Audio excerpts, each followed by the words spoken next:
Hey guys, welcome back to my YouTube channel. Guys, आज मैं आप लोगों के साथ 3 तरीके की निमकी की रेसिपी शेयर करने वाली हूँ।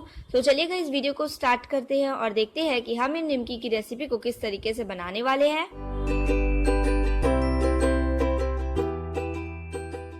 गाइस, निमकी को बनाने के लिए हम यहाँ पे सबसे पहले डो को तैयार कर लेंगे। तो यहाँ पे मैंने लिया है 2 कप मैदा। मैदा को डालने के बाद मैंने यहाँ पे लिया है आधा चम्मच अजवाइन लिया है और इसे हम अपने हाथों में अच्छे तरीके से मसल लेंगे। इससे इसका टेस्ट और भी ज़्यादा बढ़ जाता है और इसमें अजवाइन भी ऐड कर दिया। इसके बाद मैं यहाँ पे लेने वाली हूँ काला जीरा और इसे भी हम अपने हाथों से मसल लेंगे और ये मैंने इसे भी ऐड कर दिया। गाइज, इसके बाद मैंने यहाँ पे लिया है 1 चम्मच नमक। आप अपने टेस्ट के अनुसार यहाँ पे ले सकते हैं, नमक को कम ज़्यादा कर सकते हैं।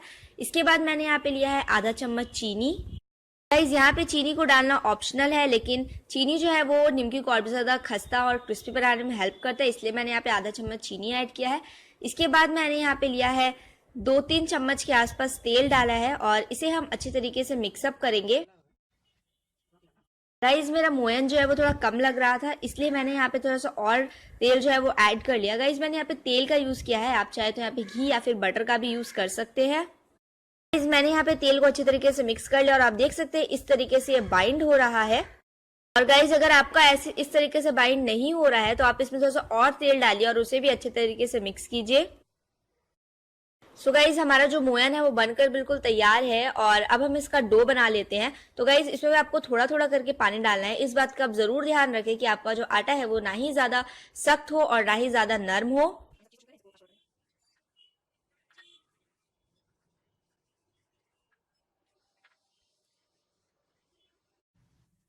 तो गाइस, देखिए हमारा जो डो है वो बनकर बिल्कुल तैयार है। आप देख सकते हैं इसका टेक्सचर जो है किस तरीके से, हमारा जो आटा है वो ना ही ज्यादा सख्त है और ना ही ज्यादा नर्म है। अब हम इसे आधे घंटे तक ढककर छोड़ देंगे। सो गाइस, आधा घंटा हो गया है और अब हम इस डो को अच्छे तरीके से फिर से 5 मिनट तक मसल लेंगे। हम अब इसी डो को 3 टुकड़ों में डिवाइड कर लेंगे और गाइज हम इसी डो से मठरी, नमक पारे और बंगाली निमकी भी बनाने वाले हैं।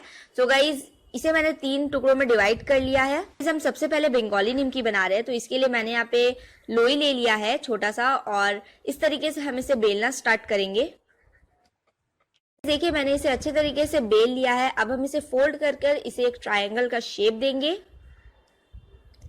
सो गाइज, देखिए ये हमारा जो निमकी का शेप है वो बनकर बिल्कुल तैयार है। अब हम इसे एक बार थोड़ा सा और बेल लेंगे। गाइज, अब हम इसमें एक फोर्क की हेल्प से इसे प्रिक कर देंगे ताकि हमारा जो निमकी है वो फूले नहीं। तो गाइज, मैंने यहाँ पे इसे प्रिक कर दिया और आप इसकी थिकनेस देख सकते हैं। इस तरीके से आपको इसकी थिकनेस को रखना है, आपको इसे ज्यादा पतला नहीं करना है। गाइज, इसी तरीके से हम अपने सारे बंगाली निमकी को बनाकर तैयार कर लेंगे।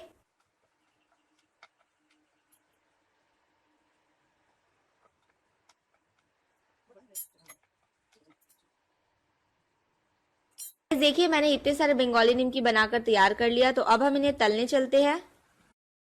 मैंने यहाँ पे तेल डाल लिया है और गाइस, मैंने तेल को अच्छे तरीके से गर्म कर लिया है। इसके बाद मैंने जब इस बंगाली निमकी को डाला है तो मैंने अपने फ्लेम को लो मीडियम कर दिया है। हमें इसे लो मीडियम फ्लेम पे ही बनाना है। गाइस, अगर हम इन निमकी को लो मीडियम फ्लेम पे बनाएंगे तो हमारा जो निमकी है वो क्रिस्पी भी बनेगा। गाइस, देखिए हमारा जो निमकी है वो बनकर बिल्कुल तैयार है। आप देख सकते हैं इसका कलर कितना अच्छा आ गया है। तो हमारा जो निमकी का कलर है वो बिल्कुल आ चुका है। निमकी जो है वो अंदर से अच्छे तरीके से पक चुकी है। अब हम इसे निकाल लेंगे। सो गाइस, हमारा निमकी का जो कलर है वो आप देख सकते हैं। निमकी जो है वो अच्छे तरीके से अंदर से पक चुकी है और हमारी जो निमकी है वो बहुत ज्यादा क्रिस्पी भी बनी है। हमारी बंगाली निमकी बनकर बिल्कुल तैयार है। अब हम देखते हैं कि हमें मठरी कैसे बनाना है। तो गाइज, मैंने जो 3 सेक्शंस को डिवाइड किया था अपने आटे को, उसी में से मैंने एक सेक्शन उठा लिया है और ये देख सकते हैं आप, मैं इसे अच्छे तरीके से बड़ा बेल लूंगी। सो गाइज, मैंने यहाँ पे अपने आटे को पूरा अच्छे तरीके से बेल लिया है और अब हम इसे भी फोर्क की मदद से प्रिक कर लेंगे। तो गाइज, इसे मैंने प्रिक कर लिया है और अब मैं इसे एक कटोरी की मदद से इस तरीके से छोटे छोटे शेप में काट लूंगी। शेप जो है आप अपने हिसाब से बड़ा छोटा कर सकते हैं। मुझे ये शेप पसंद है, इसलिए मैं इस तरीके से कट कर रही हूँ।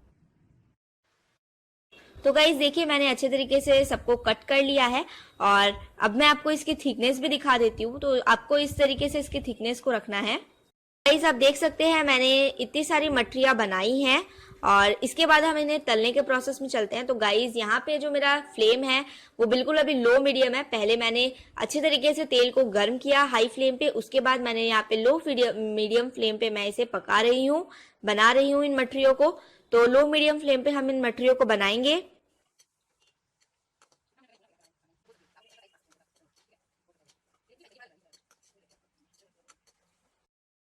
सो गाइज देख सकते हैं आप, मैंने इन्हें लो मीडियम फ्लेम पे बनाया है और इनका जो कलर है वो बिल्कुल अच्छा आ चुका है, पूरा गोल्डन हो गया है और ये अंदर से भी अच्छे तरीके से पक चुके हैं।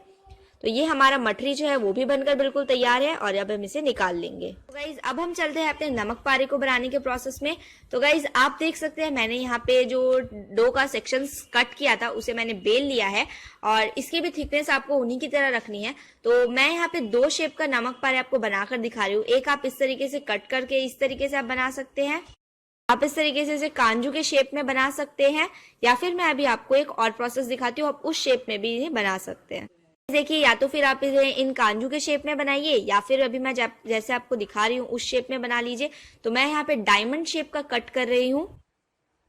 सो गाइस देखिए यहाँ पे मैंने जो नमक पारे हैं वो कट कर बिल्कुल तैयार है। आप देख सकते हैं कितने अच्छे से डायमंड शेप आए हैं इन सबके। तो गाइस अब हम इन्हें तलने के प्रोसेस में चलते हैं। ये देखिए हमारा जो तेल है वो बिल्कुल गर्म हो चुका है और इसके बाद मैं यहाँ पे लो मीडियम फ्लेम पे अपने नमक पारे को डाल दूंगी और इसे गोल्डन ब्राउन होने तक बनाऊंगी। और गाइज हमें इसे बीच बीच में चलाते रहना है ताकि ये जो है ये जले नहीं।